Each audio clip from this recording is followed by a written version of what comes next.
cool.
Weird.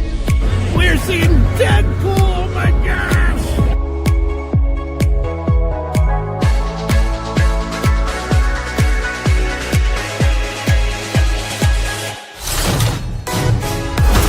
I think that wasn't yet.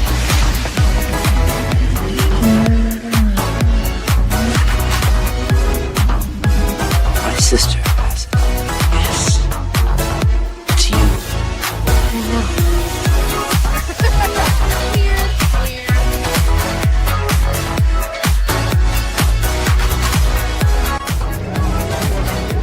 Wintertime here at Hogsmeade Village. Lieutenant Dane. Hello, Forrest. You got new legs. Titanium alloy.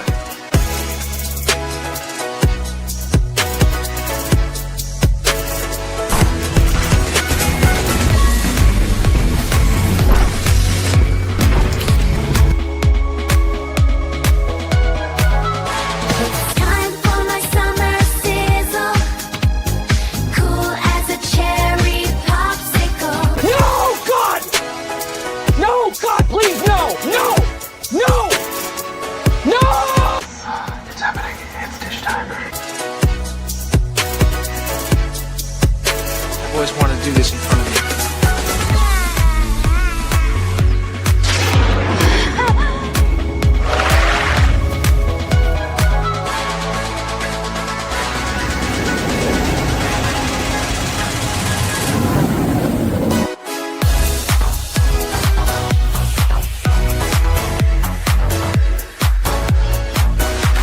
Creating content that enlightens and lifts you up. Dish, sir, dish. Me at Splash Mountain, just pepper these in here. Hello, everyone. This is Kermit the Frog reporting live from the final showing of Muppet Vision 3D.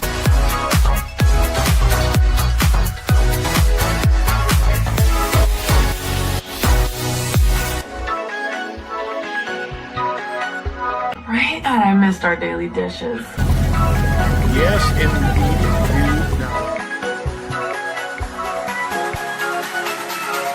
You know, I really don't remember you being this opinionated. Who knows? It's Hollywood, baby.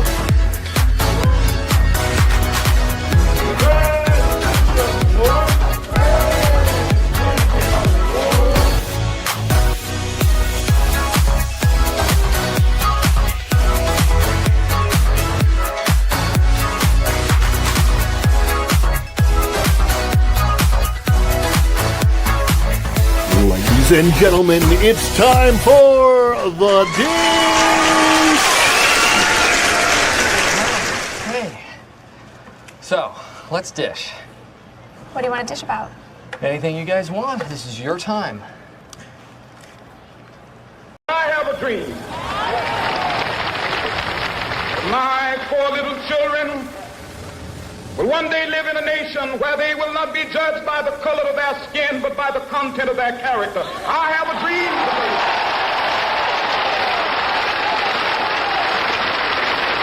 I have a dream. Welcome back, Fun Fam. Happy Martin Luther King Day. Welcome in to Follow the Bradley's Fun. This is The Dish. My name is Ron E. Bradley. I hope that wherever you are, you're having a phenomenal Martin Luther King Jr. Day. Whether you're celebrating Martin Luther King Day or whether you forgot until about 30 minutes ago, like I did, put that up there. It's funny. The reason I wanted to clip that is because we are supposed to be living in a day and age when his dream, and by the way, it was a reality throughout most of the 70s, definitely all of the 80s, for sure all of the 90s, and all the way until around, 2008. It's really weird. 2008, 2009, something happened and that dream changed. And then all of a sudden, DEI was introduced and everybody was suddenly judged once again, not by the content of their character, but by however they were born. And then they literally have quotas in hiring, specifically not based on the content of your character at all, but specifically based on the color of your skin. So and other attributes from the way you were born, supposedly, generally speaking. That's crazy. But here we are. Look at all of the people coming in. Yeah. Sorry, I'm looking at the back chat now. It's just funny. Funny. Let me say hi to everybody that's coming in to the chat. Everybody, hello. If you haven't done so yet, please do hit that like button. Hit that like. Give it a do on the thing. And TJ Magnify Tom was the first like, so hit that like button on the way in. If you're watching this on the replay, please do comment below replay gang. And do that for everybody. So thank you guys for coming in. I see more and more people popping in here right now, and we're gonna go as long as we need to go. This is leading into the pro show, the WDW Pro Show, which normally runs at 9:00, and I don't know if it was accidentally misscheduled or what, but normally the Pro Show starts at 9:00. It's showing up right now as being scheduled for 9:30.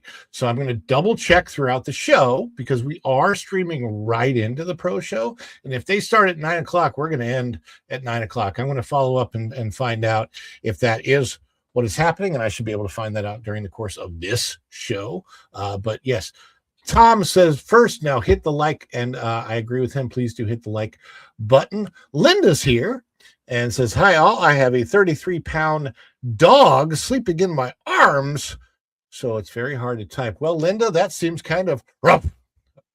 rough. Yes, and then this, where it says TBB Coach Ron, that's actually me. So there you go. Let's dish. Yes, indeed. Strings and Pucks is here, and he says hello to everybody. Erica and Raph has come in. Go and Shogi is here. Hopefully, Go. I don't know if you got that message about Two Smalls on your Instagram, but hopefully you have that link. And we'll talk a little bit about that later. Let's see who else is coming into the chat. Go and Shogi saying hi to everybody. Erica saying hi to everybody. Everybody saying hi to everybody. O2RR is here. Hello, O2RR. Andy W, hello to you. Dan's Life at the Kingdom. Good evening, everyone. And James All Day TV. I was just about to say that all flew out the window. Yeah. Isn't that weird? Right? He had it. The dream had come to pass. Nobody was being judged by the color of their skin.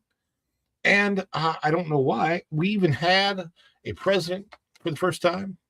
That I don't know why, but for some reason that particular president, and especially that president's other half, changed things dramatically. I don't know. It's funny because I grew up in St. Louis, Missouri. I was the white kid in an all-black performing group, the only white kid in an all-black performing group. And I think that what I was doing right back then was juggling and magic. I was 16 years old at the time. It was a performing troupe that went around. They did breakdancing and singing and all kinds of fun stuff. And I came out and I did my juggling act. And we would go around to different places and perform in St. Louis, and it was great. And it was like at the time, I don't think anybody cared about any of that stuff. And that was the 1980s. So, and now I don't know. It's just things got weird. Things got weird, didn't they? So sorry. Things got weird. Yeah. Dr. King would be against DEI. His speech about being judged as a person, not by the color of your skin. You are absolutely correct. Izzo! Hey, I was checking out your videos earlier. Izzo, yes. Very cool stuff. Going Shogi says he has great. I'll let you know when to put that up. We'll probably do it fairly early in the show. Yo, Ron, Tom is the bomb. .com. Trying to get there. It is. Work for me, StreamYard. O2RR and Dan and Izzo and BRB. And Trump is at the game. What game? I guess there's a football game. Yeah, I guess Monday Night Football is on today. I don't think about football very much, to be honest with you. I guess that's what this is about.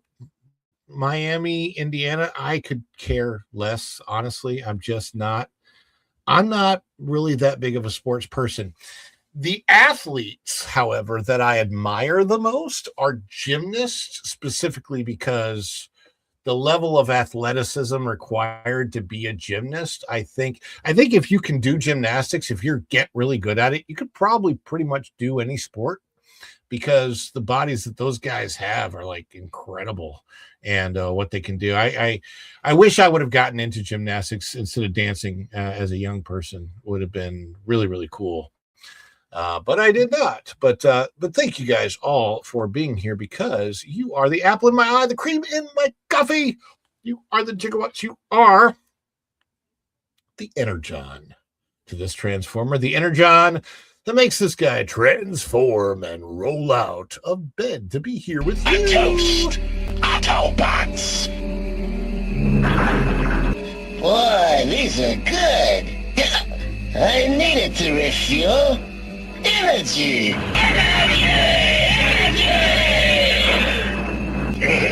This stuff's the greatest! Let's start to welcome everybody in. Afternoon, everybody.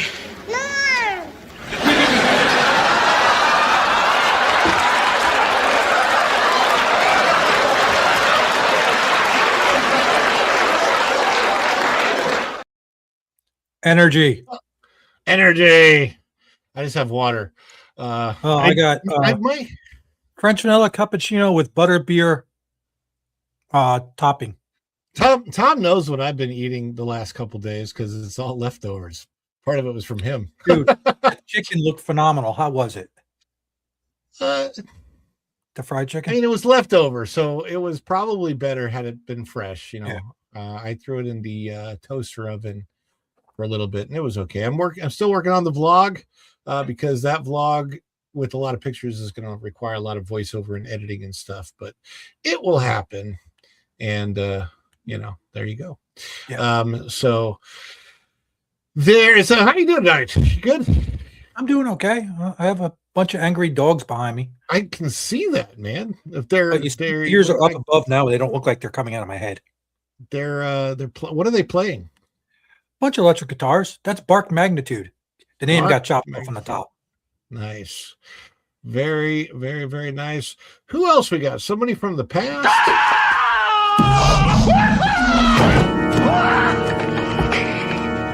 Doc, calm down, okay? Just calm down. It's me. It's Marty. No, it can't be you. I sent you back to the future. Hey, Doc, that's right, but I came back again. I came back from the future. Don't you remember last night? You fainted. I brought you home. This can't be happening. You can't be here. It doesn't make sense for you to be here. I refuse to even believe that you are here. Oh, but she is here. From the future. Eric, is back from the future. I'm 6 hours ahead of you guys. That's right. I'm in the past. You're in the future, and I'm in the pasture. And I can Wait, confirm did you step in it's the cow petty still again? cold. What did you say, Erica? I said I can confirm it's still cold. In the future? Yeah, the weather. You know, it's been cold for you guys. Freezing. It's been freezing. Yeah, where's your frozen back? I like your frozen palm tree background, Tom, because it was like when I woke up this morning, man, I was like 35 degrees or something, and I'm like, how is it so wintry in Florida? I moved to Florida to get away from all that crap, and yet here we are. Hey, at least it doesn't linger for 3/4 of the entire year every year for you guys. No, it's weird though. I want to say that I feel like Tom, You put me out in the cold again? Yeah, is this the coldest winter in a while? I mean, it has been like this before, but I feel like it's gotten. I don't remember it being this cold for as many days. It's Not been like cold. that in like 2017, 2018. I know it's been a We while. drove from Colorado to Florida, and there was an Arctic blast that was hitting the South. It's so cold that some of our guests have even gotten lost. So I think what happened is I went to Epcot. You can go around the whole world, and I had a couple in the Germany section, and I thought I went to China. Anyway, I'm a knucklehead. But I'm sure. But Jeremy's not a knucklehead. Nice. How you doing, man? I'm doing good, man. How are you doing? I'm cold. It's been a really weird day. I haven't been able to get my brain right for the last couple days. I'm a mess. 10 degrees here, and it's a wind chill of -5 right now. I just I checked. do not envy you. It's Oh, going it's down like to 2 tonight. Wow. I have one word for you. Move. Yeah. Yeah, right? And I You thought guys it was. remember- Climate. Did you guys see the movie The Golden Child with Eddie Murphy? Yeah, of Yes. course. All right, so he's being drugged on that sled to the temple, and he's like, I hope they got a spatula where we're going because my butt's stuck to the seat. My Because gosh. it is in the winter, and I could use a spatula to get out of this chair. Oh man. I took myself out of the picture so you could have the full view of the palm tree falling snow. Before we get to the numbers, we got to bring in somebody else who I think is at the door, but I can't see.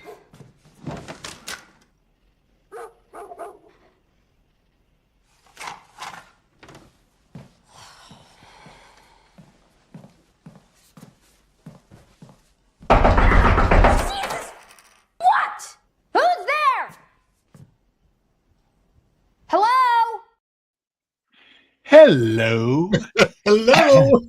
I'll tell you, in the 8 years I've lived here, this is by far the coldest as far as duration. That's for sure. Yeah. And Tom, go back to the dogs for a minute, would you? I'll try to. Is the one to your right, to our far left, is that a guitar pick or a doobie? Look at the group. Look at the group. He's got something kind of. Is that the Doobie Brothers? I don't know. No, see what I mean? Listen to the music. All the way over on the right or left for us, right for you. No, that's in the background. There's a drummer who's off screen. Oh, okay. Because I saw something that looked a little That was large. part for of a guitar drum pick. yeah. Lose a narc. Lose a narc. No, I Like if it was a doobie, I'm not going to tell you that. It's the whole band was there, and I had a drummer in the background, and yeah. Ron, don't Yeah, you well. test for this show? Don't you make Do us I- all go in a cup? Yeah, but if Yeah. you did that now, it would freeze. Either way, it makes sense. That's what Go and Shogi I says. Either can't way, it makes unsee it sense. now. Oh my God, Lou, you bring so much joy. Oh, well, Why are you looking at dogs so hard, brother? What's wrong with you? Well, because, they're there. It's like Everest. Oh, boy. He's not wrong. Before we bring it up, and of course, people know this. You're not talking about the leftover chicken, I hope. No more leftover chicken. Is that coming back bring up? it up. It's actually the best part of the leftovers were the balls. The balls were fantastic. Forgive me, Now I'm Ron. intrigued. What those dogs said when they waylaid a traveler up there in the tundra. They said the best part of the leftovers was the balls. Anyway, I'm sorry. The balls were hush puppies for those that were wondering. Oh, okay. Oh, I like hush puppies. They were kind of like a spicy. They were very different hush puppies. So we ate it. Tom and I ate over at Homecoming at Springs the other night, and it was good. I'm going to do a little report on it, and I've heard nothing but good things about it for most part. I will tell you this. Look, I'll be honest with you. Food, fine, great. Atmosphere, really overly loud. My ears are actually still ringing a little bit. And for the food, for something similar with a quieter and much more laid back and relaxed atmosphere, for me personally, having been to both places now, I would personally choose Olivia's Cafe, which is at Old Key West Resort. Oh, I would choose Olivia's over Homecoming. It is a little bit different type of food, but if you look at the menu, there's a lot of similarities to there. And what was it that they had? We looked at the Olivia's menu, Tom. Was it ribeye, prime rib, right? Prime rib. That's they didn't have that on that. If they would have prime rib there, I probably would have tried it. But chicken fried steak wasn't bad. Yeah, that fish was delicious. Yeah, I had the salmon that was really, really good. But they have a mahi mahi, which is funny because they used to have mahi mahi at Homecoming and they changed it to the salmon. But they have mahi mahi over at Key West, over at Olivia's, and they have conch fritters, and they also still have hush puppies. Really? Yeah. Maybe we'll have to try that next. I love Olivia's. It's one of my favorite.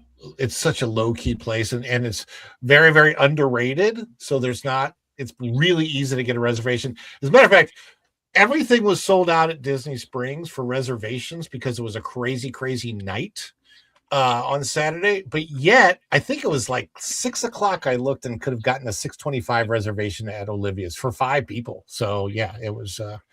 It's very underrated as a restaurant, just to let everybody know. Chef Eddie's in the chat. I see Chef Eddie over here. Also, I have one quick announcement, a couple little housekeeping things. Of course, you know that we love to play celebrations. So when we do super chats or any member support, any support from you guys at all, any audience support, we're going to play the celebrations. And when we do that, we want everybody to chime in the chat. That means celebrate along with us with emojis. If you're a member of the channel, then you've got custom emojis. But if you're not a member of the channel, any emojis will do. Fireworks, dancing, happy faces. We're going to test it right now. And this is what a celebration might look like. So get ready to go with those emojis. This is what it'll be like. Testing going now. Is it too much? Too much? It's a birthday! Oh, this is just the best of my scene.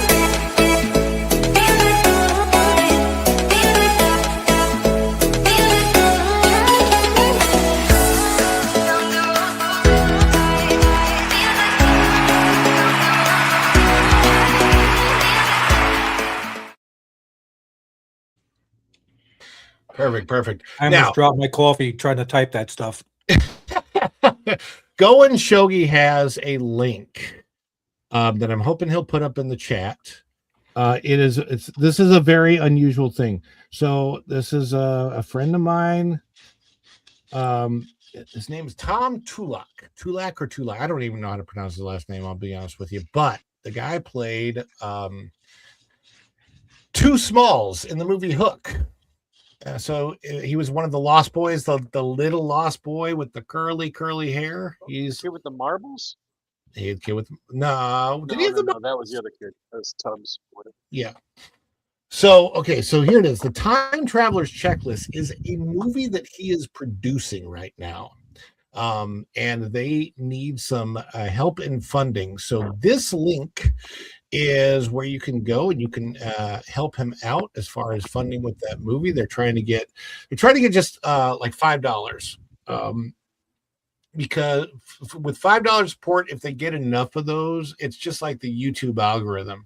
It says, okay, this means something over at seedandspark.com, and you get a number of people to do just like $5 donations, and it really helps their algorithm out and get the word out to a lot more people, and it's getting that going. He's produced some other movies, so that helps out a lot. And we've got a super coming in, so we'll start it with this.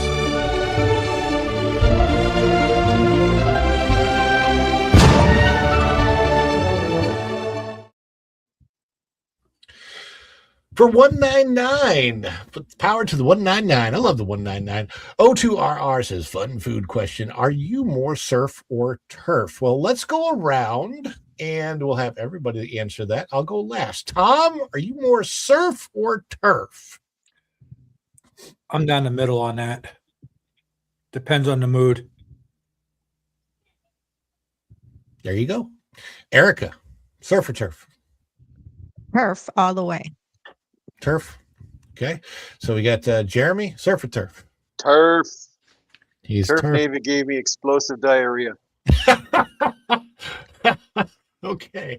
And Lou. I love your honesty. I'm a carnivore, that's for sure. Carnivore. So we're all, and I think I'm more. I don't turn down good seafood. I just find it harder to find. That's all. But that's it, Lou. Places. I would agree. And I got some good seafood places by me. Me too.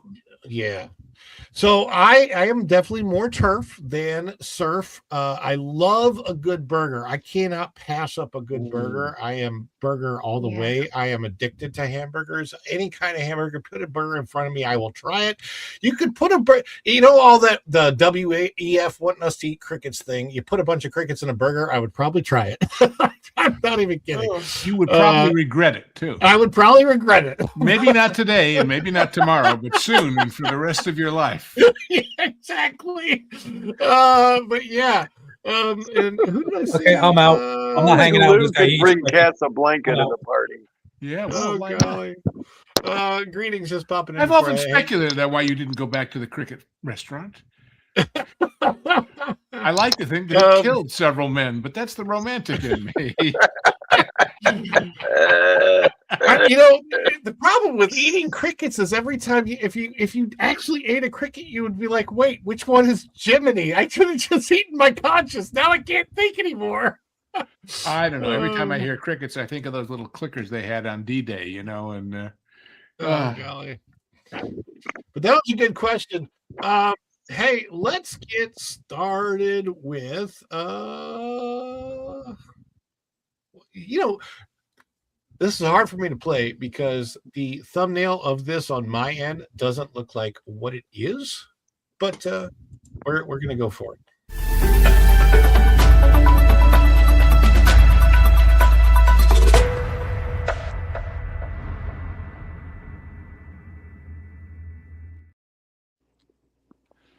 All right. Oh, it's not on the screen. It's supposed to be up there. There it is. There it is. The numbers weekend domestic chart for January the 16th. I guess that was Friday, right? January 16th. So today is Martin Luther King Day. That would be the 19th. So 16, 17, 18, 19. Yes. So here we are out of the numbers. Number one movie at the box office, and this is why this discussion is going to get interesting. The number one movie at the box office was still Avatar: Fire and Ash. There's just not a lot coming out. I think, is it 28 years later, The Bone Temple? Does anybody know? Did that movie debut this weekend? I think since it shows no theaters change, it probably did. Okay, yeah. Weekends and release one. Yeah, there you go. Okay, yeah, okay. So that's what I thought. Zootopia 2 took the third spot and it's been out for 8 weeks. We had do we have that discussion at that Park Place today? Zootopia 2. we have all these discussions. I lose track of when I had them. But yeah, Zootopia 2 looks like it's doing well because it's breaking all these records, but it's not making the money because it's the box office is coming in from overseas, which means the split that Disney gets from that is not as big as if it were a domestic success, and it's not a huge domestic success. But the same thing with Fire and Ash, and then all the rest of them, I don't even see how they matter all that much because The Housemaid, pretty good. It's actually a movie I want to see. I just won't go to the movies to see it. I have no desire to see that kind of a movie at the movie theater. Primate, I guess that's a thing. I think that's a horror film again. Or are they trying to get you to meet somebody with a prior? What's this Lord of the Rings thing? Is that a re-release? Yeah, they're re-releasing the movies. I don't know if they're extended or whatever, but I think mostly well, see, it says Fathom Events for one of them. Oh, so, yeah, okay. It's gee whiz, we don't have enough hits to fill the big screen theaters, so let's put this wow. up. SpongeBob. I'd rather go see the Lord of the Rings again. No, I guess this one right here, people would have gone to see this if they had no other choice. Maybe the increase of 8 theaters for Greenland 2 is because all of those 35 German soldiers who had to go over there were stuck with something to do on the weekend. I don't know. Do you know, Erica? Did they stick it in Germany? Greenland 2? I don't leave the house anymore, so I'm completely out of the. I have no clue what's going on over here in the box office. I would have thought with a name like Greenland, it would be very popular right now since there's so much talk about. Their problem was the subtitle. Should have been Greenland 2: The Wrath of Trump. Yeah. Then it would have sold tickets. Migration. Yeah, no, that's funny. What I thought was funny, I don't know if you saw that, but Germany actually sent 35 whole soldiers to Greenland to help enforce their solidarity for about 3 days, and then they took them home. But here's the ironic part. If Trump hadn't made Germany spend more money on their defense, they probably couldn't have paid those guys. So anyway. I didn't realize Wicked for Good was still at the theaters. It's got to be. I mean, it made $742. 414 whole theaters, huh? Yeah. So it's almost gone. That'll be on Peacock in a month. And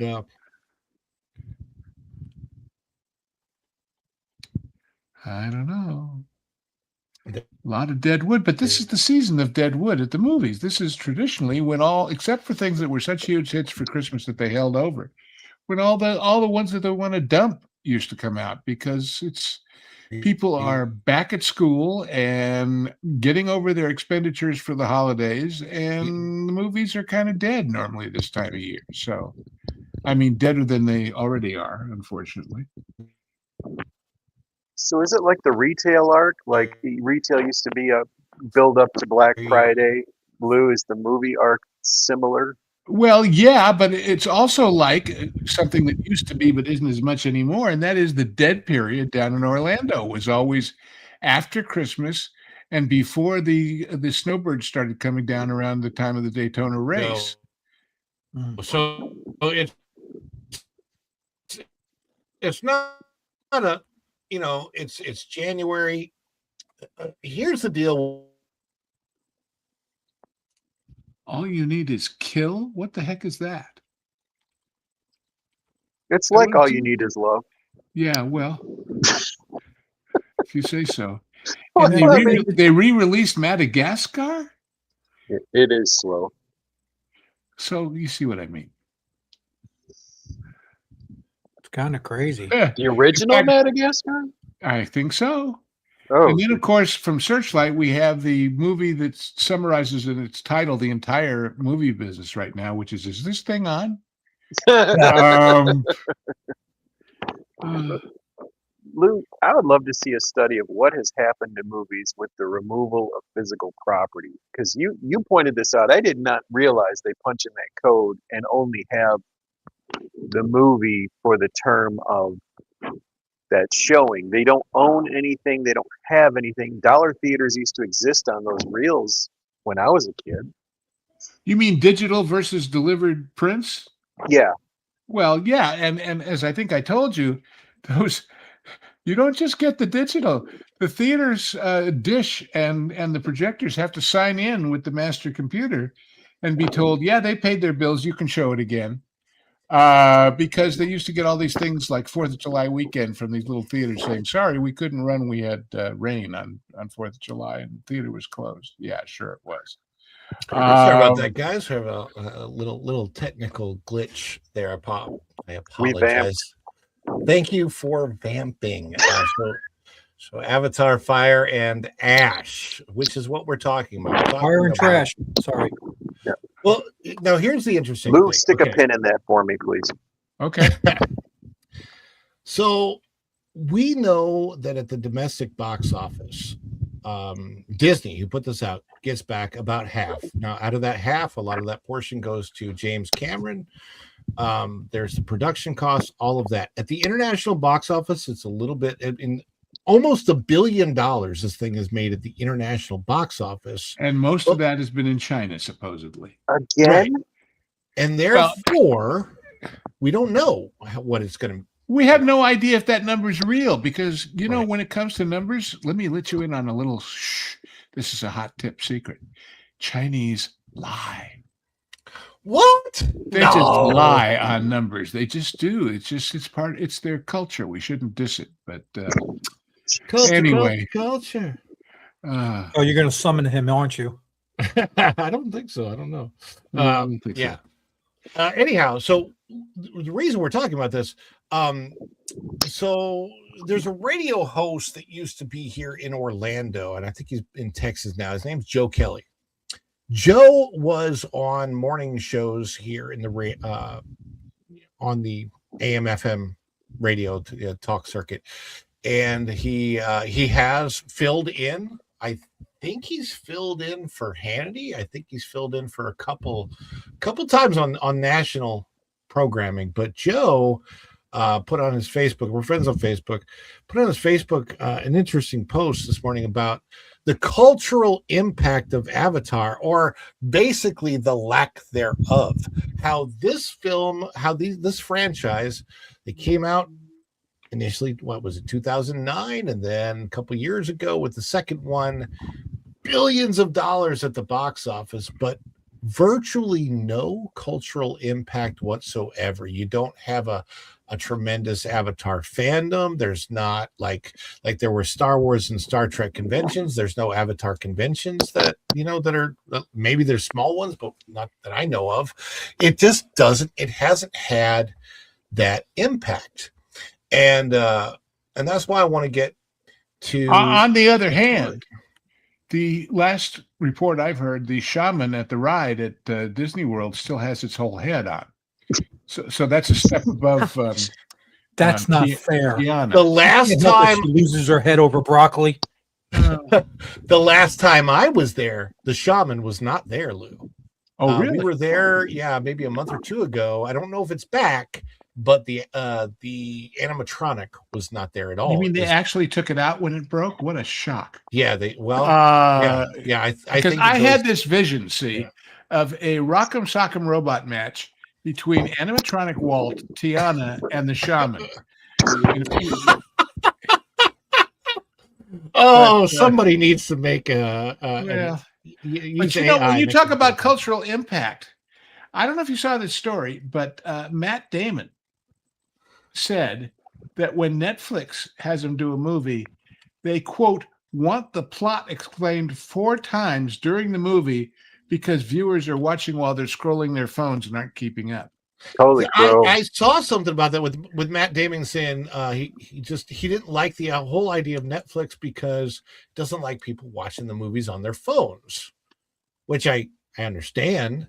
Well, but this was people in the theater were so distracted by their phones, and thus the people around them were, unfortunately, that they weren't keeping track of what was going on, so they needed to be reminded every 20 minutes or something. Yeah. Remember when we did that thing when we, oh, God. The movies, they ain't what they used to be. Lou, we went to a movie once, my wife and I, We're sitting there. We paid our $7,000, and a guy's on his cell phone, laughing and talking loudly to the point where we can't hear the movie. And I'm like, just let it go, just let it go. But it went on for about 10 minutes. I should have sent him the bill. Yeah, well, of course, and the theaters are afraid to have ushers do anything about it because they're afraid they're going to get slugged or something in this stupid world we live in. Yeah. Can we say bad parenting? Is that fair enough? This was the parent. But their parent, yeah, their parents were terrible alcoholics, for sure. So, oh my goodness gracious! I don't know why they go. They needed a quiet place to have their phone calls, right, in the dark. Because at home the folks are too loud, right? Maybe a nice snack, some popcorn. That brings us to the story about what the heck is going on with Avatar. Why does it make money, have no cultural impact, and is this one making money, or is this the end?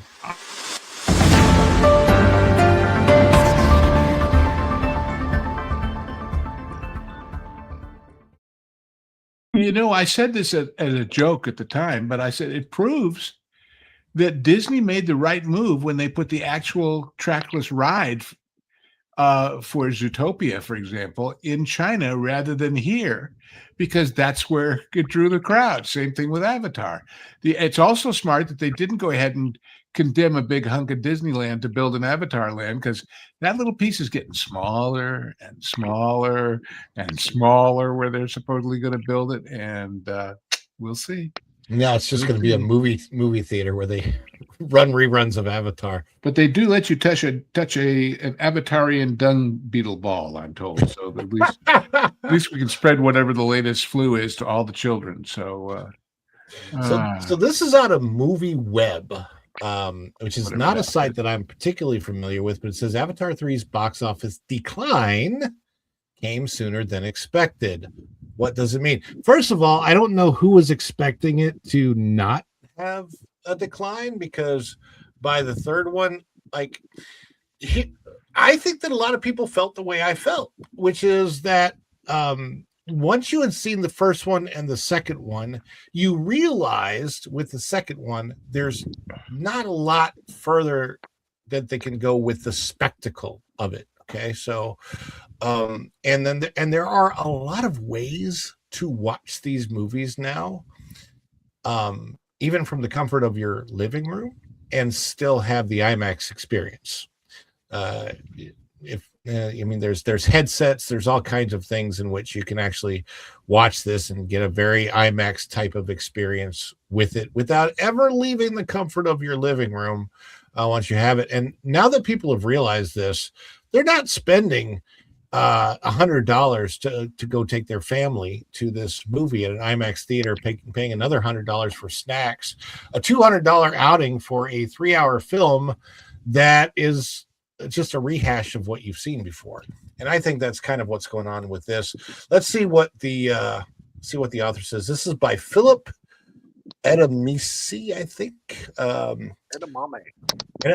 Philip Edamame. Yeah, he's just a bean, you know.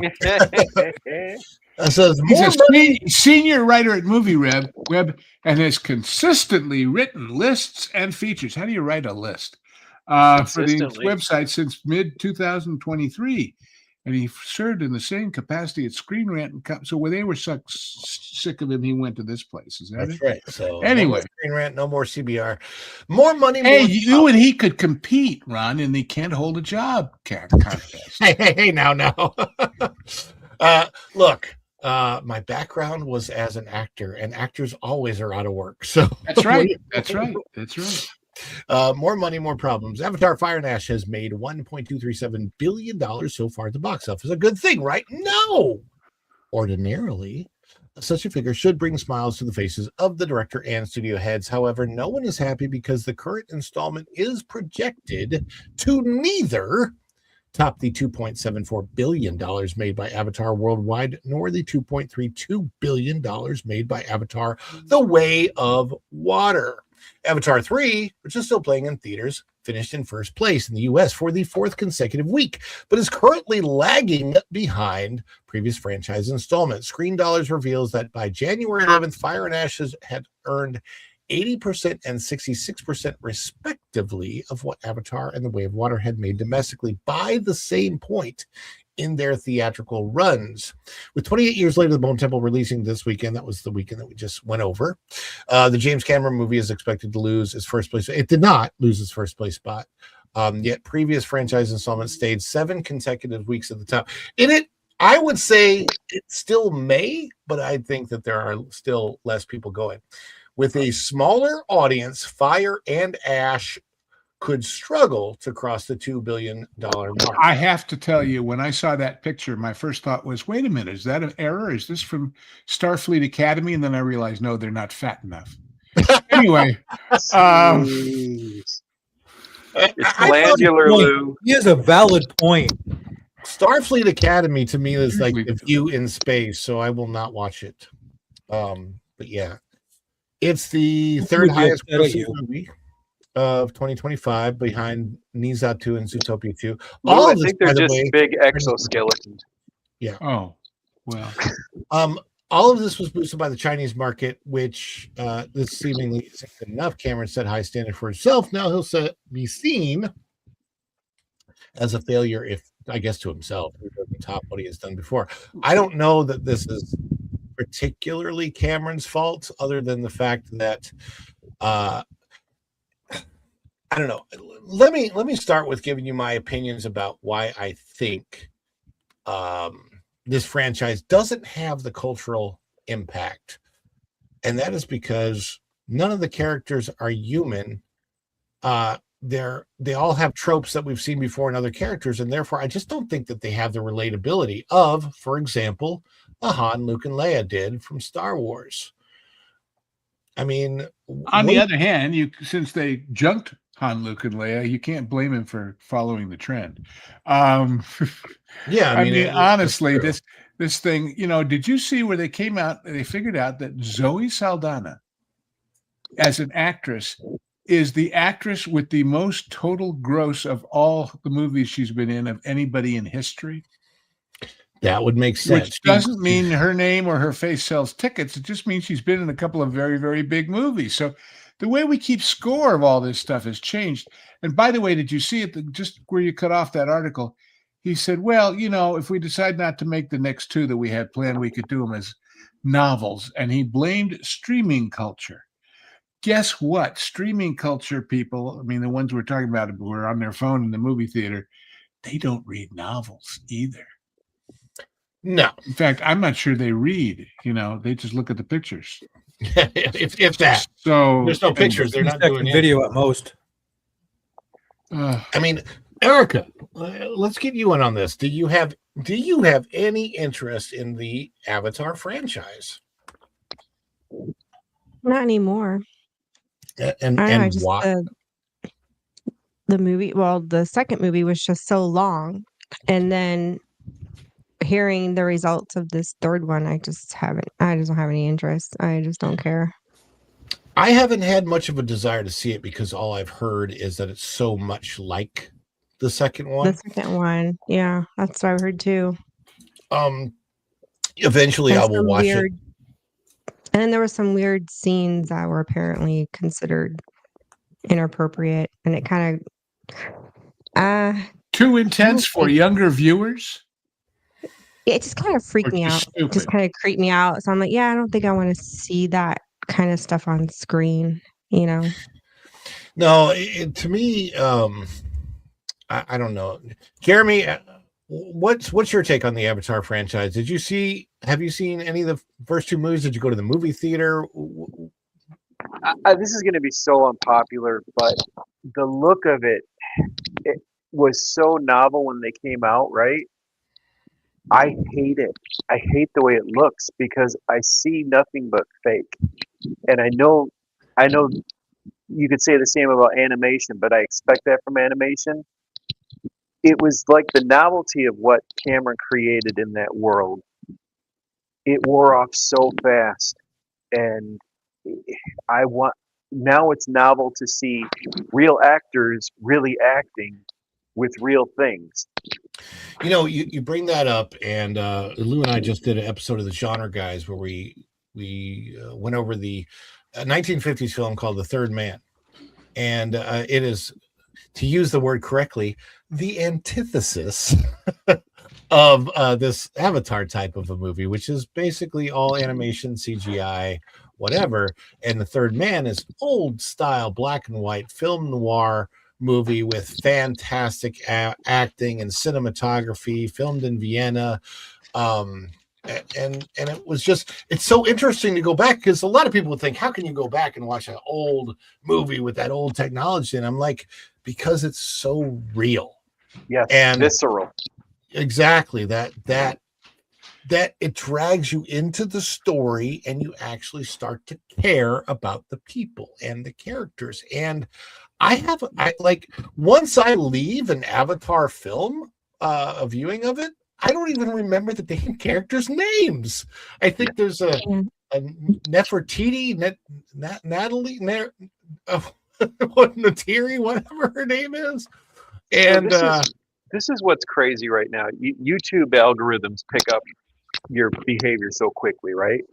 So I keep getting practical effects suggestions from movies like the Christopher Reeve Superman, you know, things that would be CGI today. And it just sent me a Terminator 2 reel. And this part in Terminator 2 where the liquid Terminator is getting shot at, yeah, those bullet holes that appear were practical. They were actually latex things that burst open with a charge. So on the screen, when he's getting shot, they're actually appearing, and then they use the computers to smooth it out. And I'm looking at the money that they put into T2 and how good some of that looked. How they got Schwarzenegger's makeup to look like a cyborg and things. And it looks better to me than some of the graphic art now. Yeah. And that bothers me. That's 30 years ago. I mean, well, you know, some of the effects houses are placed, they have schedules placed on them that are just ridiculous. And I don't know. I don't know how they keep up with it.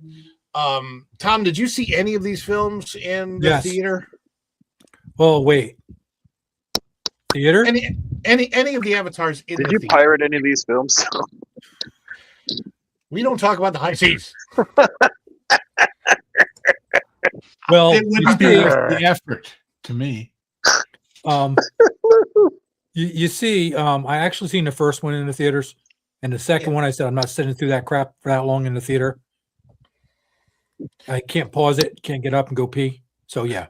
Well, you can, but they yell at you. Well, yeah. I've been to IMAX theaters that actually keep you in your seat. Like I don't know how that was a seat. I don't know how they have like a bar. No, but there was a bar or something, and I can't remember which theaters they were. The first IMAX experience I ever. Don't tell Disney that idea. It felt like it. The first IMAX theater I ever went to was in Branson, Missouri. It was interesting because I actually became friends with the head of iTech who ran the IMAX Corporation. Interesting guy, Kelvin Colmore, a long time ago. But, you know, back then, IMAX was only used for special IMAX presentation type of movies. So there was a special film that showed there, and I think still shows there to this day, that specifically made for the Ozarks and for the Branson area.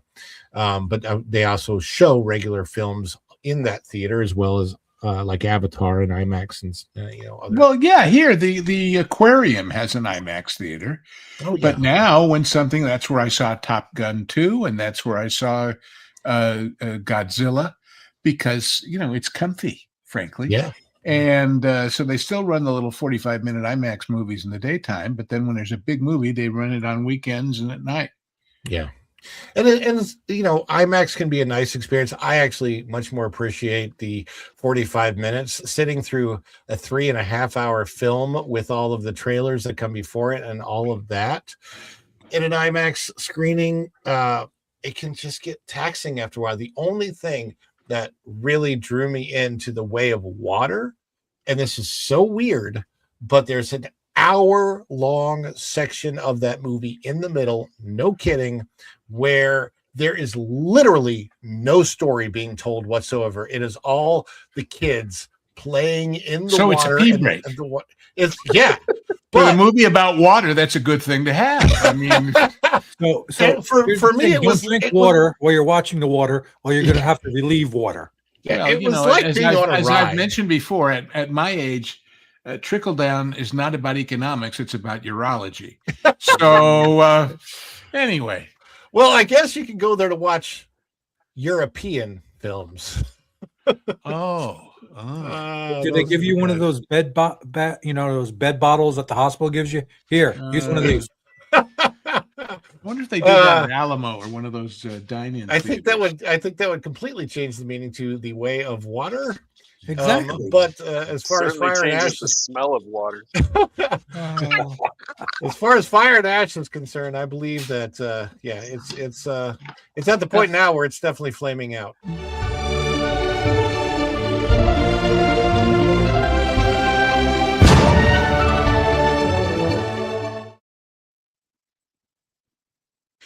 Depending on how you pronounce it, Fire and Ash is when you have tacos before you go to the movie. And ash is the residue you can't get out in the rinse. I need to go there. You got to wonder if those seats are Sometimes ventilated the implication is more powerful than literal. I grew up on Adam Sandler. You grew up on the greats. Yeah. We've got what was in those greats I don't want to talk about, but anyway. O2RR is chiming in. He says, like Zootopia 2, Avatar, Fire and Ash is Fool's Gold. Both making over $1 billion is mainly because of the international box office, not domestic. Yeah, and it doesn't really. When people understand how the numbers work, and who gets money and how much things cost, which we didn't even get into that. I think the story highlighted that you're looking at a $400 million movie just to produce before you even start to advertise it. There's a lot of cost involved, and the cost has to be taken into consideration because it eats into the profit if there is a profit. So I absolutely agree with you here. By the way, that is 2 out of 5 on the super chats. If we get to the 5, we'll take a request, and it could end up going to Jeremy or Tom or myself. I don't know. You don't want me to sing. I don't want Tom to sing. Tom could play. We don't know. Borrow that whatchamacallit from that dog, and your singing will improve, at least to you. Yes. Well, Lou, remind me to send you a song, and then you could see how your ears feel. Listen. My father, God bless him, when they told him everybody has to do a choral or glee club when he was in high school, and he told them I cannot carry a tune, and they said, "Oh, come on, everybody can sing." And then they had him sing for the music teacher, and she said, "You know, you're right," and he got 2 periods of woodshop, and was thrilled. I couldn't sing either. Well, we got like Jonathan Winters used to do a bit about how he flunked clay class because he couldn't make a bunny out of clay. I can make a bunny. Well, we have an avatar for a bunny, no doubt. Fire it and ash it and kiln it and all that stuff. Or you can't say kiln on YouTube probably. Anyway.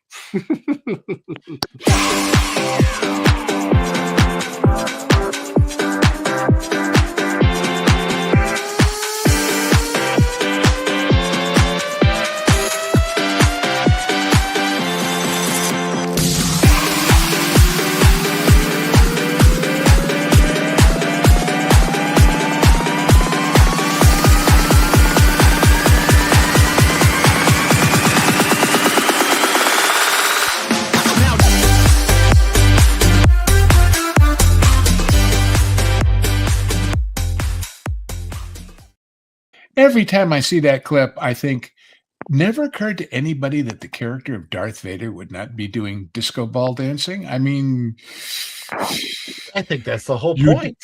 You dislike the choreography. I've Jedi's, changed it. Lou. Come on. Yeah, pray I don't change the choreography further. Well, my understanding is that the Emperor came out right after that and he said, impressive, most impressive. Yes. Yeah, let me see. Luke, I am your father's choreographer.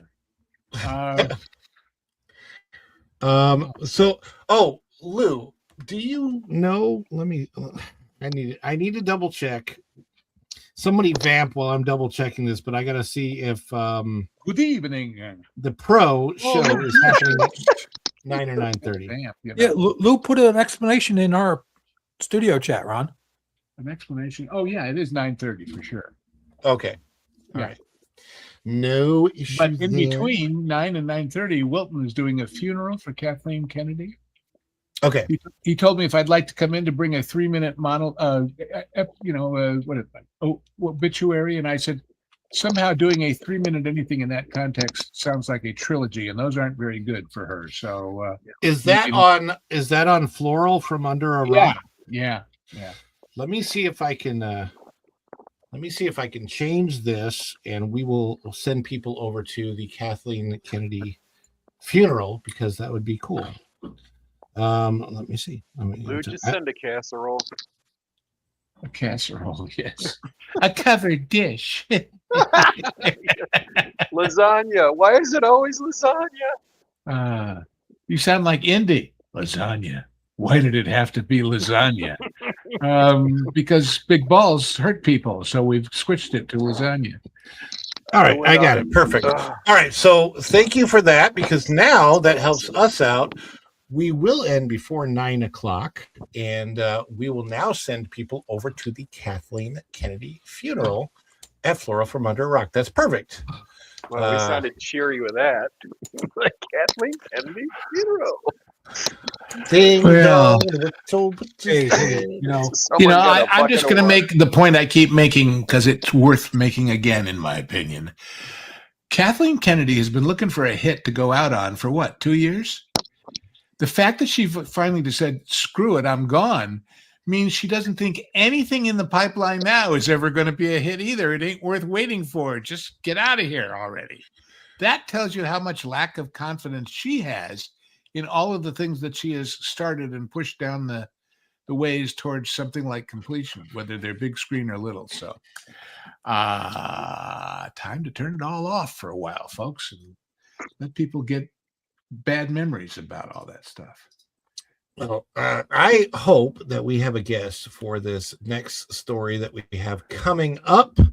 I'm sure that we've talked about this a little bit on That Park Place before, but we're going to talk about toys and whiskey.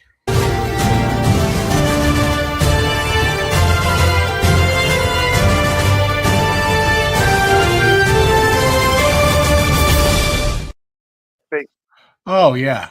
I thought that's where you were going, toys and whiskey. Yeah, well. Are we going to have Izzo here? Huh? We might have. Did I say Izzo? I was saying Izzo. That'd be up his alley. Yeah. Well, I happen to be a real live Jack Daniels Tennessee Squire, so I might be an expert help with this. But anyway. Well, I did the earlier story on this when and when only the top of this showed, as you can see in the picture right there. But the snack stand has opened. It's in Toy Story Land. It mimics the look of a spilt over popcorn box, the kind that you can basically buy in any store. If you look at the top side of it, I personally do not think that the Imagineers of today even did as good of a job as the Imagineers that first built Toy Story Land, because the popcorn is just a print. It's not even 3-dimensional popcorn pieces, kernels that should be spilt out. What are the dolls on the skewers about? That's a little spooky, isn't it? Those are toothpicks. Oh, Those I are the get it. I toothpicks with get the it. little frilly things. I get it. Yes. Okay. Yeah, They're not because joints, Lou. Your basic rack of lamb stuff, right? here's the okay. I have a problem with when we get down to the menu. We're going to talk about the menu in a little bit. Yes. But here's the issue that I have.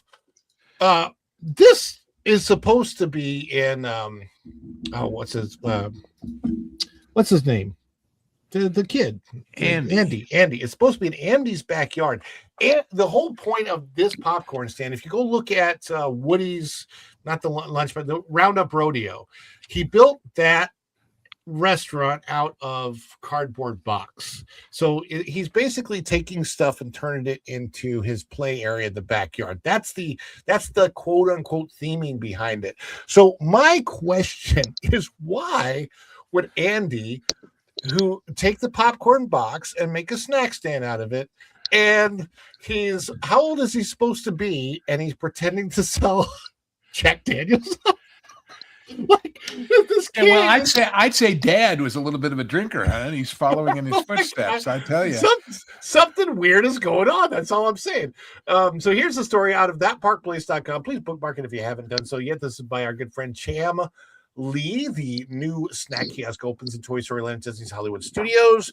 A new snack kiosk called Popcorn and Snacks, because they're not that creative. Opened on January 6th, 2026 in Toy Story Land at Disney's Hollywood Studios in Florida. The location offers a selection of snacks and beverages, including Pizza Planet spring rolls.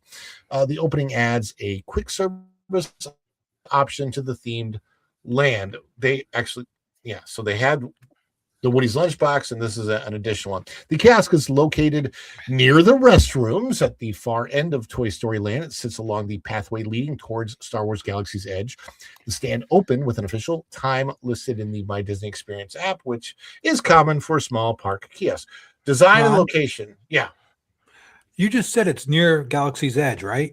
Yeah, it's right at the opening. So they didn't want to deal with any of the KK's crap, so they figured get them loading up on Jack Daniels and get them in there. Yeah, well, it's really funny because from above, and I've seen kind of the area, I had a vantage point once where I was able to look down on it. From above, Galaxy's Edge looks like a Star Wars playset that is part of Toy Story Land. Like, as in Andy had a big, giant Star Wars playset that he made up because it's not in any of the movies and it's a fan fiction thing. And then he stuck his Millennium Falcon thing in there. And that's kind of why it really looks like it's part of Toy Story Land. He stuck his Falcon thing in there. He's doing that and drinking? I'm worried about this kid growing up a little too fast. This is not a good kid here. What happened? What happened with Andy? Andy went to the dark side, literally. Menu offerings. Here we go. Finally. All right, so the menu includes popcorn, churros served with chocolate sauce, ice cream bars, sandwiches, frozen lemonade, and a range of beverages. The stand also served Pizza Planet spring rolls, consist of 2 pepperoni pizza spring rolls served with marinara sauce. Then we get down to alcoholic drinks and draft beer are also available alongside standard non-alcoholic options. Some items, such as popcorn and souvenir buckets, offer refills valid for the guest length of stay. You guys are going to have to look at this. Inform me of something first. When you go to the Beacon Barrel or the Shapeshifters Lounge or whatever that thing at Epcot is, they don't let you take your drink and like a to-go cup like in downtown Savannah and just walk the streets with it, do you? No, okay. So that is a good question. I've never asked, but I would think you are not allowed to take drinks out of the park. But with this, if you're just walking down the street getting high everywhere else within this park, right? Yeah. Now, I would guess that you could probably take the drink out of the venue as long as you're still in the park, because I don't see any reason why. Now, of course, you can't take it onto a ride with you or anything like that. But as long as you're still in the park, I would think that if you have something left over, they'd probably. When I was a server, and I wasn't a server. Let me see. I'm trying to think. When I was a server at Yak and Yeti, that was in a park, and yes, people could take their alcoholic beverages with them, but they had to be in a very particular type of to-go cups so that they would be denoted that they were alcohol. And we had to make sure that when they walked out of the restaurant with that alcoholic beverage, that it showed as an alcoholic beverage. Also, Ron, there's different liquor licenses. Like I know part of other parks, you can't bring drinks with you into a certain restaurant because it's a different liquor license, and you can't walk out with it. So I don't know if it's like that's how it is in Disney. I don't know if they all share it or each one of their booths share that same liquor license. I don't know. Well, I don't know about that. I just think, anybody ever been to Savannah, Georgia? Yes. Yeah, everybody's walking down the street with a red Solo cup with something in it that's not Coca-Cola. Yeah, roofies. It's an interesting place because of that. So yeah. Other moonshine. The best part of walking downtown Savannah, it was, I don't know what the walk is, but it was the candy shop and watching the taffy being pulled by hand and eating the fresh saltwater taffy afterwards. That was really good. Well, there's a lot of good things in Savannah, but everybody's drunk. Oh, they just are. Oh God. Well, I don't want to get off on a tangent about Savannah, but sometime if you ask me, I'll tell you about Savannah. Oh, I can imagine. Oh, well, look, the point I'm making with this, I cannot believe, and I don't know if you saw that. Let me put that back up, just the menu so you can see it. The beverages with alcohol specifically include Jack Daniel's whiskey with Coke, Bacardi Superior rum with Coke, Stoli vanilla vodka with Coke, all $16.50, and all at the entrance or exit, depending on which way you're going, to Toy Story Land. All of this on the side of a venue that was supposedly created by Andy. And I just think that is a little bit bizarre. And looking at the way they did beverages with alcohol and they made it look kiddish. Really? They made it look like Andy wrote it. Yeah. Yeah. Kind of like, I know theming, but really you had to do the theming there. Did you guys see my comment? I think they want the rights to the Breakfast Club because Andy's dad now seems like Judd Nelson's dad in that movie. Smoke up, Johnny! You got him, Johnny! Well, let me confirm my hypothesis that the algorithms are crazy. I just, for curiosity's sake, I asked Google, what's the average price of a Jack and Coke? Somebody asked, how much does a Coke cost in the USA? And they got an answer. A gram of cocaine in the U.S. costs between $60 and $200 with an average price of $150. Oh my God! Oh, their search history is getting rated by the DEI.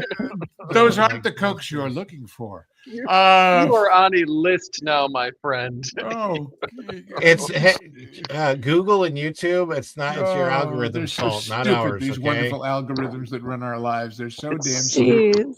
It's snowing in Colombia, my friend. Yeah, I'm going to change my background right now. No.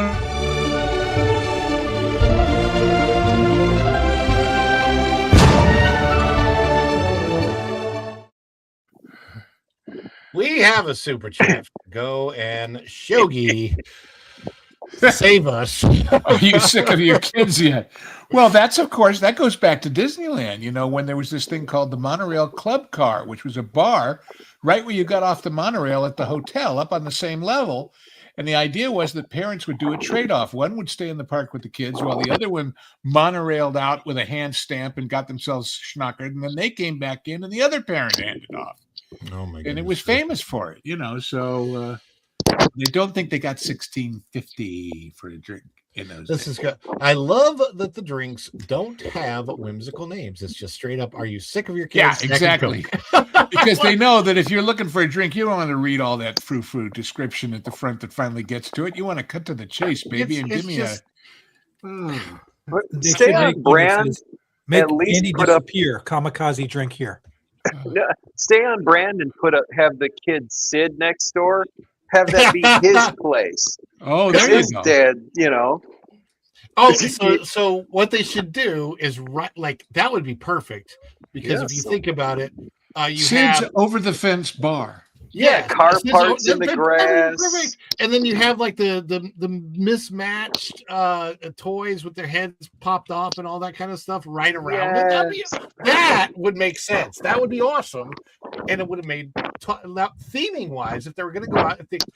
But here's the problem: today's Imagineers, it seems like they've been given specific instruction, to just add alcohol wherever they can and work it into the theming somehow. It's a little bit bizarre. They're desperate for money because they're not getting the attendance that they are used to prior to the pandemic, and they're trying to fill those gaps somehow. So raising prices, like they've done that, and there's been a slump in people buying merch. So now the only other result is alcohol sales. Right. Will the new right? Will the new cars thing where the rivers used to be have a radiator turned into a still out in front I of the think bar? they're going to have a put in giant there? bar in the middle. Of it. I was talking to somebody about that. Yes. Well, Lou, to your point, they could buy the rights to the Andy Griffith Show and put all those backwoods stills there. Yeah. Oh my gosh. People with no shoes. Well. People At least will they'd have have the those singers. Bar in the middle of- tin oil cans, and they'll be sipping their whiskey out of that. Well, you know what it is. The Imagineers, they sit around and they talk about the drinks and they're making up the menus, and then somebody goes, everyone? But you wanted more? it's more alcohol everywhere. It's like, hey, we're going over to the new car land. Oh, cool. Where rivers used to be? Yeah. I heard they have a still in the middle of it. Oh, golly. In the still doobie doo of the night, I got blitzed. Or blueberry delight. Because your kids drive me nuts. Oh my goodness gracious. Let's see. Okay, so I want to make sure that we celebrate. Go and Shogi, everybody get ready. We are going to celebrate.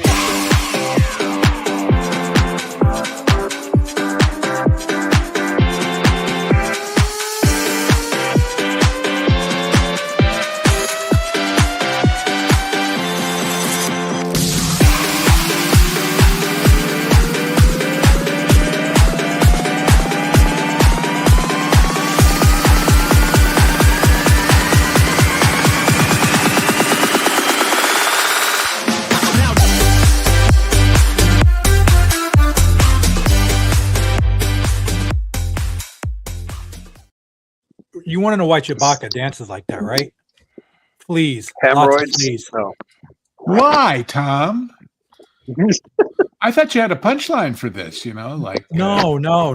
It's just fleas. We also got Bruce Newhouse celebrating. I don't have the happy birthday clip. I wish. Yeah, there you go. That's a good one.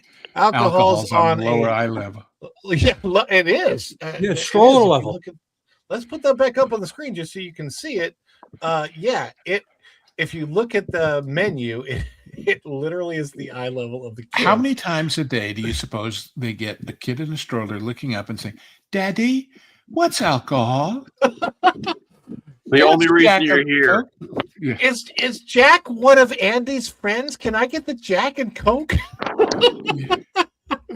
Oh, And golly. it's Bacardi Superior rum, not there. Bruce, I I think could see you that happening. get. I want Jack and Coke, thinking Jack is some new character. By the way, do you know why rum and Jack from the, Coca-Cola is a thing? Nightmare Before Christmas or something. No, because Bacardi was the Coke bottler for the Caribbean. Oh, really? They just didn't rinse them out? And when you go there on the tour, because I've been to Bacardi, they had this problem with all the leftover molasses and stuff that gets, waste product of making the rum. They had these big tanks with kind of a plastic webbing in them full of microorganisms that eat the dead molasses and excrete gas, which then goes into carbonating the Coca-Cola. So it's an ecologically circular system, Okay, and on that, I'm going to play the celebration for.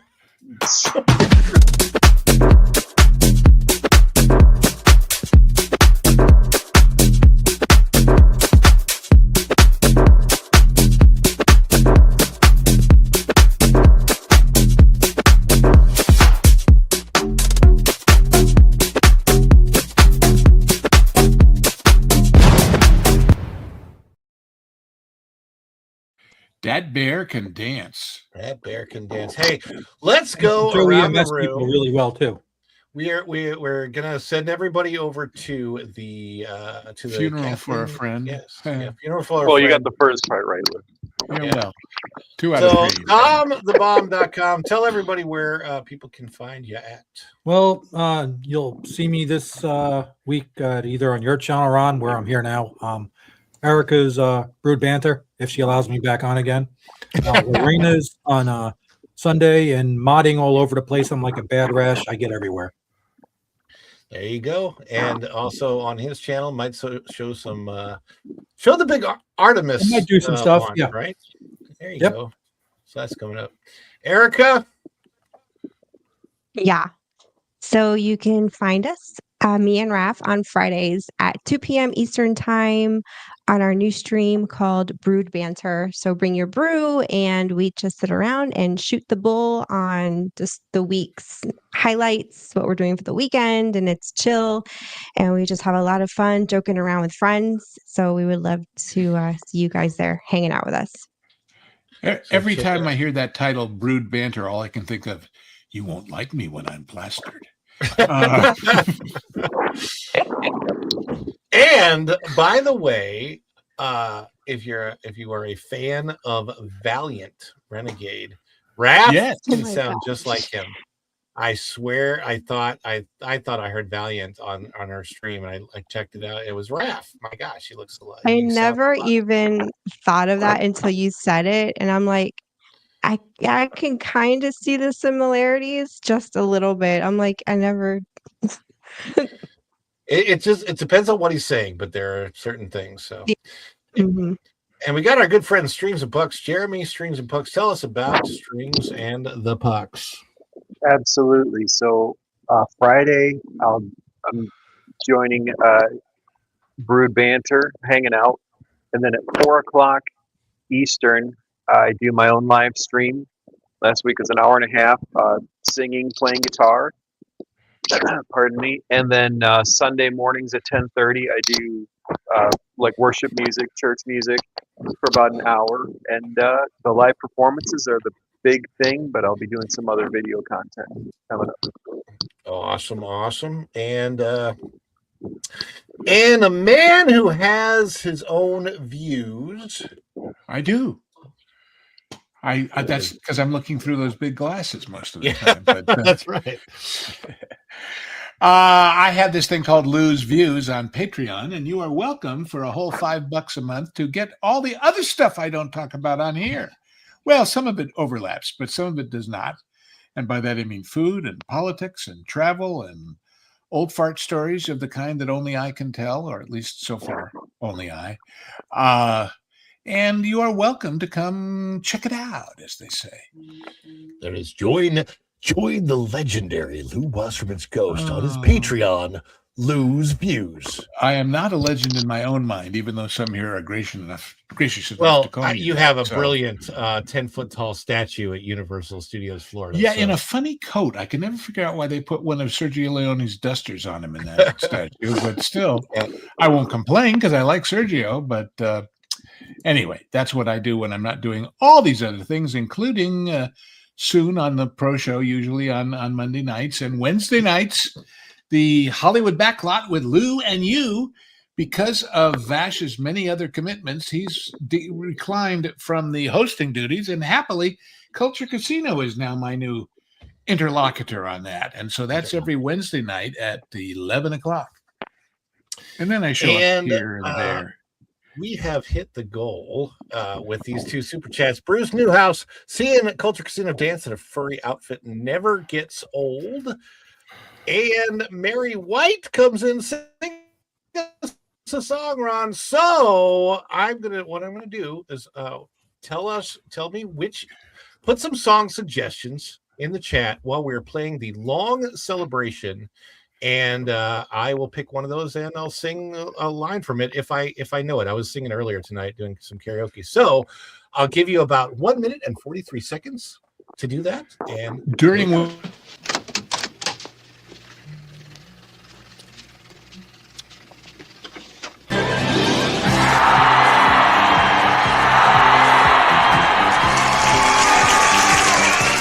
Too much? Too much? It's perfect! Wahoo! Oh, this is so nice. Give me a break. I couldn't be more excited.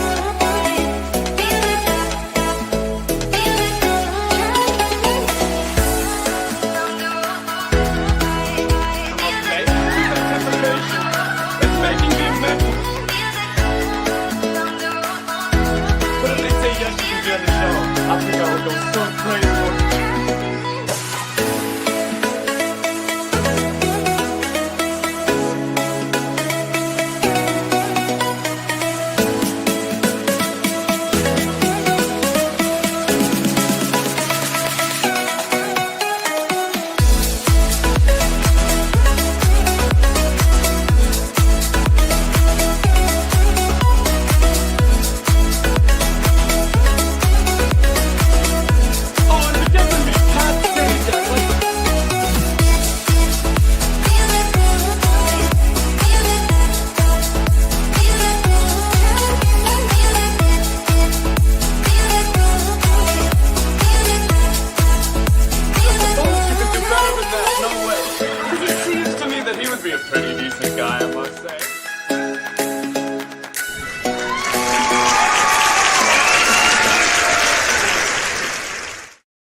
I Love Rock and Roll by Joan Jett.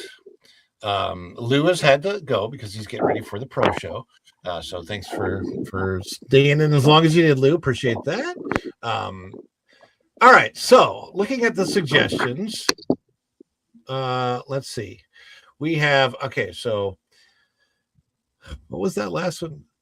Joan Jett, I Love Rock and Roll. I love rock and roll. Put another dime in the jukebox, baby. That one doesn't really count, though. So we have Celebrate by Kool and the Gang. I'll do a tiny little bit of that one. There's a party going on right here, a celebration to last throughout the year. So grab your good times and your laughter too. We gonna celebrate our party with you. Come on now. All right, that's all you're getting of that one. But I like this one because I played it. Now, I'm assuming, let's see, you've got, so Mary, you're going to have to tell me, do you want the Gaston song that is in Beauty and the Beast as far as, yeah, that one would be zippity-doo-dah, zippity-day. Mana, bam, bam, I saw that one too. Do you want Gaston's song from the bar that LeFou sings to him? As in, gosh, it disturbs me to see you, Gaston. What is it, gosh? Looking so down in the dumps. Every guy here wants to be you, Gaston, even when taking your lumps. Or do you want the It's Me song, which I like better? So for those that may not know the play, if you see the Broadway version of the play, Gaston, it's really, really funny. In the movie Beauty and the Beast, Gaston goes up, knocks on the door. Hello, Belle, it's me. And he's like, today is the day you've always dreamed of, the luckiest day of your life. And he talks about, very quickly comes in, tells how their life is going to be. Well, in the Broadway musical, it's an entire song. He goes, today is the day that you've always dreamed of. Today is your lucky day. And he says, and so then the song ensues, and he says, gosh, I have to think of the music. And she says, yes, today is the day all of your dreams come true. And Belle says, Gaston, what could you possibly know about my dreams? And he says, plenty. You've been dreaming just one dream nearly all your life, hoping, scheming, just one theme. Will you be a wife? Will you be some He-Man's property? Good news that He-Man's me. This occasion, girl plus man, doesn't just help you. On occasion, women can have their uses too. you, mainly to extend the family tree. Bell, will you extend with me? It's Are those really anyway. the lyrics? Yeah, it's the I'm kind of surprised. the musical's kind of dirty because there's I've never seen it. Now I want yeah. to see. It's of course it goes into things, but yeah. Anyway, that is it. Thank you guys so much. I got to get you over to the other stream. Thank you, Lou, for being here. Tom and Jeremy and Erica and everybody. And then thank you so much for all the wonderful support tonight. That was awesome from Mary and Bruce and Go and Shogi. Thank you so much. And thank you for modding Go and Shogi. And thank you to all of our mods, O2RR. Appreciate every single one of you and everybody that was in the chat tonight. We're sending you over to Wilton. Sorry, guys, I'm sending you over to Wilton. But then Wilton endure that for a half an hour, and then you can go over to the pro show right after that. Anyway, thank you so much. We will be back. We might be back tomorrow. Definitely be back on Wednesday. I got to check, make sure the schedule's okay, and then we shall see. Until next time, everybody. Thank you so much, and we will see you real soon. Bye, everybody. Ciao. Dishes are done, man. Cleans them down to the shop.